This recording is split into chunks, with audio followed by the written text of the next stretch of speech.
What's up, guys? Two Banks of Five, back at it again. Quick, 2 videos one day. We had a bit of a barren weekend. I don't like really posting over the weekend just because, so much stuff happens in football.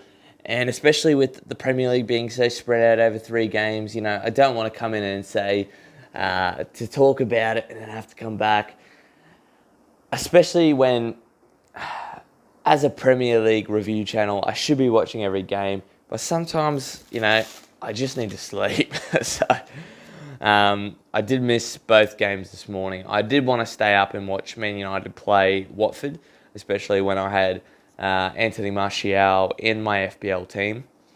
Unfortunately, I didn't get to do that. I needed a big nap. I didn't even sleep for the World Club Cup. So that's where we're going to start. World Club Cup. Liverpool are the first English team to win all 3 international cups, the international treble they're calling it. A lot of people don't respect these tournaments, the UEFA Super Cup and the World Club Cup, and I understand why, because it's one-off games and you just think, oh, anyone can win it. But the fact is, to make these competitions, what do you have to do? You have to win the Champions League. So it's basically the hardest competition to qualify for. And then when you get there, you are, as a European side, expected to win. I'm talking about the World Club Cup here. So Liverpool won the UEFA Super Cup on penalties in August, I believe. So the only trophy they've lost was the Community Shield on penalties, which is probably the least attractive trophy to win. And we're at the Carling Cup as well, Carabao Cup. Won't talk about that. What do I think of this game? It was a very, very strange game, and I've just got to talk about the referee. That was the worst display of refereeing I've ever seen, and I'm not just saying that because all the decisions went against Liverpool, because they really didn't. They went against both teams. Even when Liverpool got a foul, I looked at it and I was just like, how did we get a foul there? There's nothing in that. Constantly Liverpool winning the ball getting contact on the ball, not the player.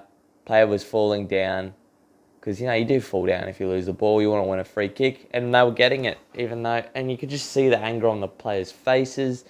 There was one where Ox went up for a header and 2 Flamengo players headbutted each other, and then Flamengo won the foul.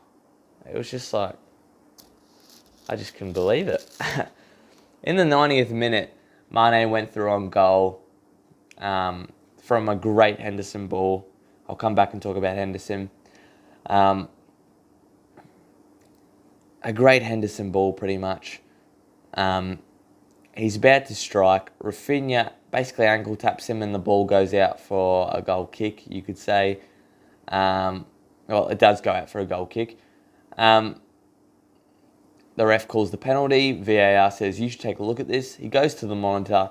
You can see by the angles contact is made, but in fact, yes, it is outside the box. It is not a penalty. It should be a free kick. And Rafinha's yellow card, which is given a yellow because we don't want double jeopardy, a penalty and a red, should now be a red card. And Sadio Mane, the penalty should obviously be taken back as a free kick. If the ref doesn't think it is a free kick as well, it should be a goal kick. So the ref said no penalty, and I'm thinking, all right, free kick. Great chance. Trent Alexander-Arnold will stand over this and have a hit. The ref says no free kick, rescinds the Rafinha yellow card, and then he gives the ball as a drop ball to Flamengo. Which, if it is no foul, which it clearly was, then it should be a goal kick, shouldn't it? I mean, obviously what's happened is the event's too big for him. He's obviously forgot, made a mistake, and it was terrible refereeing all around. And I think if you want people, especially in Europe, to take this competition more seriously, get the best referees you have. Get the refs who do the Champions League finals, the World Cup finals. Get a good referee. So that was really frustrating, and I'm just glad it didn't affect Liverpool in the end. I just got to talk about Jordan Henderson. He needs more respect. He is such a great player, and I know a lot of people are just bantering on him. He's the worst captain to win the Champions League, blah, blah, blah. He is a fucking outstanding player.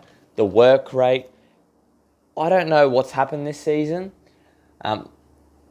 but he's turned into prime Gerrard with his passing. He has found so many long balls, and it'll be interesting to see how many assists he has now, because he's just been absolutely spectacular with the through balls. I believe he put the through ball through for Mane, who then assisted Firmino anyway. So he's just assist or the pass before the assist. I want Henderson to be in the team every week. And a lot of people just want Oxlade-Chamberlain and Naby Keita, and I love those players, and I think at times they do deserve to start, but Jordan is an absolutely outstanding player, and I think that's definitely why Jordan, Ginny, and Fabinho are our starting three, because they all offer something, they all know what they're doing, and they're all excellent players. And when Fabinho went out, I was extremely worried. Hendo had to go back in the 6, but he's done an excellent job. And actually, since Jordan's come back in the 6, we've had to play a bit more aggressive football, you could say, just because we know it might be harder to keep a clean sheet without Fabinho there. So I was interested to see the celebrations on this one, to see how Liverpool celebrated it, just because at the end of the game when we won it, when we won the Champions League, I was so happy. I was watching videos all day on it. If we win the Premier League, I won't go to sleep ever. So I was really interested to see how the players celebrated it, and they actually did celebrate it very well. They definitely wanted to win it. You could see that was my biggest worry, if they won it and you could see they didn't want to win it, and you just think, they didn't really care about it. It was a distraction, but you could see they wanted to win it, and that's obviously going to give them confidence, the mentality of when we get to finals, we can win things. And it's great to see the boys winning that. I definitely think if we lost it, you would have seen Klopp defend the players in the press and just say a lot went against us, and we weren't really worried about winning it, which is fair to protect your players. But it's good to see the boys celebrating, and it was very good to see Oxlade-Chamberlain celebrating and being happy. So I'm really, really hoping it's not as serious as it looked. The first thing I saw when he went down, he hit his fist on the ground, so he thought it was bad. And then on top of that, the physio at first went for his knee, and I just went, fuck no, please, not the knee. But it turns out it's his ankle.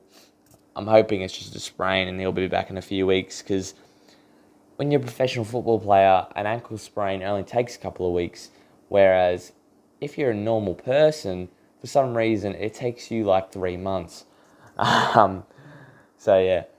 Anyway, guys, I'll leave it at that. Liverpool are Club World Cup champions. A brilliant display.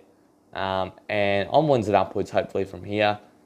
City getting the win actually does worry me. A lot of people were hoping Manchester City would win the game to pull Leicester down a bit, but you don't want City gathering a bit of form just before Laporte, Sane come back, definitely. So, anyway, guys, please remember to like, subscribe. Go follow me on my Instagram account, 2_banks_of_5. That will be the first stop shop for any podcast, anything like that. It's Christmas time, so don't expect anything on Christmas Day, but there will be a fair bit of content coming over the Boxing Day. Previews for Premier League, reviews for Premier League, and definitely some big New Year's Day fixtures as well. Anyway, guys, see you later. Bye.